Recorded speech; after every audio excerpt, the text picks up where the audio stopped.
सर्व काही मिळे परी हे दुर्लभ हरच्या नामी. अशी दुर्लभ वस्ती माऊली तुम्हाला द्यायची. माऊली म्हणजे समाजासाठी देत असतात तुम्हाला द्या.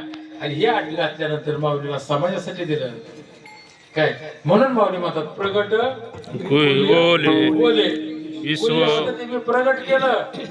प्रगट गुह्य बोले विश्व प्रगती केले. अख्ख्या जगासाठी मी खुलं केलंय.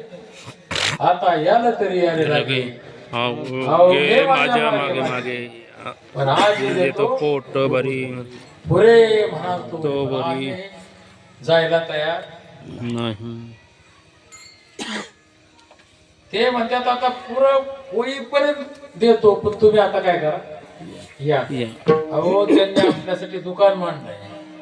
त्यांनी आपल्यासाठी ज्ञानेश्वरी आपण वाचतो आणि ज्ञानेश्वरी वाचल्यानंतर ज्ञानेश्वरी हा विषय आहे राजा. आणि मग ते जर तुम्हाला पाहिजे असेल तर माऊली म्हणतात आता ते काय केले प्रगट गुह्य प्रगट केलंय मी ते गुह्य. आणि ते गुह्य प्रगट करत असताना माऊली ज्ञानेश्वरी सांगतात पहे पाहतो पवित्र आणि पाशिया त्वचेच्या पदरात ते हवेरून गोचिडा शुद्ध काय होती. गायने माऊलीने गाया सांभाळल्या तरी माऊली ज्ञानेश्वरी म्हणतात गायच्या कासाला गोचिड आहे. आणि ते गोचिड काय करतोय अशुद्ध सेवन करतोय आणि पडद्याच्या दूध आहे ते त्याला पिता येत विनोद म्हणून सांगितलं का माऊलीने. माऊली म्हणतात गायच्या कासाला गोचिड आहे. तो रक्त पितो त्याला दूध पिता येत नाही. तैसा हृदयामध्ये मी रामू देवाचा तैसा हृदयामध्ये मी रामू असता सर्व सुखाचा आराम का भ्रांतीशा का विषयावर हे देव तुमच्याच हात आहे. दुसरं परत माऊली म्हणतात समुद्रात कमळ आहे. कमळाच्या मुळाला विळूक बसलंय आणि भोंगा येऊन मग करून सेवन करून जातो. हे चिकून शेवळी तसंच बसलंय. तसा देव तुमच्या जवळ आहे. बेडकावरी सांगितलं का तैसा हृदयामध्ये मी रामू आस्था सर्व सुखाचा आराम का भ्रांतीशा का भविष्यावर. म्हणजे एक दरिद्री माणूस दारात बसून भीक मागतोय मला संध्याकाळच्याला काहीच नाही काहीतरी द्या. आणि तो बसलाय त्याच्या खाली सोन्याची कढई.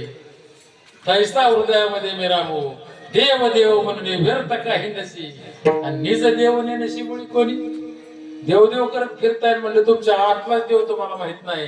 पण माऊलीने हरिपटात सांगितले तो जर देव तुम्हाला पाहिजे असेल तर मंथोनी न नेता त्याचं मंथन केलं पाहिजे. आणि ते मंथन केल्यानंतर तुमच्या आतला देव तुम्हाला सद्गुरू दाखवून देतील. पण सद्गुरू आता तुकाराम महाराज काय म्हणले देव घ्या कोणी देव घ्या कोणी ऐकलं तुकाराम महाराज. आता माझं ऐकाल म्हणा की तुम्ही देव घ्या कोणी देव घ्या कोणी त्या टायमाला सांगितलं देव न लगे देव ना लगे आम्हाला लाजतच नाही म्हणजे देव इकडंच कुठं पुरवण्यात ह्याचा बाद पूर त्याचा बाद देवाच्या कुठं नाते लागत. आता तुम्हाला मी विनोद म्हणून सांगतो की सहज आपण असं बसलो ना आमचे महाराज महाराज म्हणणार आम्ही वारीला गेलतो. शेंडगे महाराज म्हणणार वारीला गेलतो. मस्के महाराज म्हणणार मी म्हणणार वारीला गेलतो. भुजबळ महाराज म्हणणार वारीला गेलतो. सगळ्या जगा पाय ऐकल्यानंतर जे रिटायरमेंट आलेले माणसं असतात ना ते पाराव बसतात बघा. पाराव गप नाही बसणार आखा आराखडा गाव.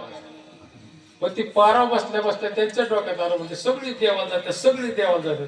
हा कोण कोण ती चौघजण. ती चौघजण एका मापातली नव्हती. एक होता मराठीचा एक होता ब्राह्मणाचा. म्हणजे आपल्या मराठी समाज सगळे झाले तर एक ब्राह्मणाचा एक मुसलमानाचा आणि एक मारवाड्याचा. चौकरोच तिथं बसायचं म्हणजे आपण कुठतरी देवाला जाऊ. आता देवाला जाऊ म्हटल्यानंतर त्यांचं ठरलं महाराज. ठरल्यानंतर त्यांनी पहिल्या मुक्कामाला एक पावशेर तांदळाचा भातशे जावा. किती आता ही बाकीची मारवाडी ब्राह्मण त्यांचं भागलं पण आपला शेतकरी बसल्या सुट्टी देतो दुसरी फगत उठच म्हणतो तरी. आणि ह्याचा वगैरे वारीला जायचं ठरवलं. आता वारीला निघाली मंडळी. पहिल्या मुक्कामाला गेल्या पावसाळ्यात तांदळाचा भात शिजवला. भात त्या 4 वाटण्या केल्या. ह्याचं काय भागलं ह्याने तिथंच सांगितलं आपल्याला यायचं नाही. आता आम्ही तिथे जाताना विचारतो पण ते ह्यातलं घाललं तसंच झालं त्यांचं. म्हणजे एवढ्या भातात भागणार नाही म्हणजे भाताची जर वाढ करत असतात ज्या शिजत असेल तर आपल्याला द्यावं यायचं नित्य उठून या खावायच्या चिंता आपल्या सोयीता आता सोयीतासाठी चालल्यात पण त्याचं काय आठवच नाही दुसऱ्या मुक्कामाला म्हणले 1 किलोचा भात शिजव पण म्हणजे चांगलं स्वप्न पडेल ना त्याला नेमा भात द्यायचा चांगलं स्वप्न पडेल त्याला नेमा द्यायचा राहिल्याला नेमा ठिकाणी घ्यायचं आता बोष्टमोडाचं झाड ह्याच्यापाशी सामान सगळं होतं पातीला ते 1 किलोचा भात शिजायला टाकला भात बी तिकडे शिजून थांबला की ही म्हणजे तुटाक झोपा म्हणजे एकामेकाचं कळून आहे स्वप्न पडलं आता स्वप्न पडतं का पाडावं लागतं बरं पडतं स्वप्न मनाने पडतं पण ह्यांनी पाडायचं ठरवलं आता हे सगळे गप्प पडल्यात आता काय स्वप्न सांगायचं मग गप्प पडल्यात आता ह्यांनी बाकी जरी डोळे लावून घेतले शेतकरी म्हणला स्वप्न काय का पडा गेला बघुल्याकडं हात खाल्लं त्याचं 1 किलोचा भात खाल्ला झाकान घालून ठेवलं आणि जाऊन आता काय काळजी आता काय का स्वप्न पडावं उठली तासाभराने सगळे म्हणजे काका तुम्हाला काय स्वप्न पडलं आता ब्राह्मण काका म्हणजे मी काशीला गेलो आणि त्यांनी काशीचं वर्णन केलं तर आपल्याला जास्त वर्णन करत नाही बसायचं काय तीर्थ आहे म्हणजे काय देव काय जेवण काय खाणं झालं त्यांचं मारवाडी म्हणले मी बालाजीला गेलो त्यांनी त्यांच्या देवाचं वर्णन केलं आता मुसलमान होते ते म्हणले भाई चांद आसमान के ऊपर गया था आता हे बी जाऊन आले चांद आसमान के ऊपर ह्याला म्हणले मग शेतकरी दादा तुम्हाला काय स्वप्न पडलं ह्याने रडायला सुरुवात केली ह्याला म्हणले ह्याला स्वप्न बाहेरच पडलं दिसतं आता हे रडायला सुरुवात केल्यानंतर बराच वेळ तो रडायचं तो सांगेना का त्याला वाटलं पुढच्या तोंडाने सांगू आपण तरी कुणाला गेलाय मग त्याने ते ठरवून घेतलं होतं काय सांगायचं म्हणजे तुम्हाला काय स्वप्न पडलं काय सांगायचं तुम्हाला म्हणलं मी करडतोय म्हणलं मारुती स्वप्नात आला अशी गदा भात खाण्याचा ठोका मारे मी अख्खा भात खाल्ला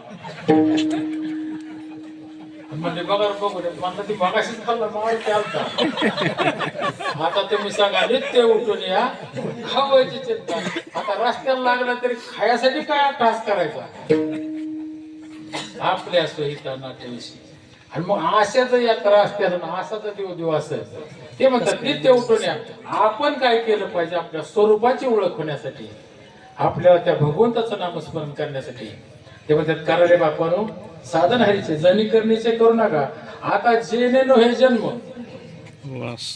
यमाची यातना कोणी चुकावला नामदेव महाराजांना सद्गुरू भेटले नामदेव महाराज काय म्हणले सद्गुरू नाही के पूर्ण कृपा केले निज वस्तू दाविली माझी माझे सुख मज दाविले डोळा देतले प्रेम काढणार तया उतराई व्हावी गवल्या कुले जन्माला येणे असं साधन नामदेव महाराजांनी केला अभंगाचं दुसरं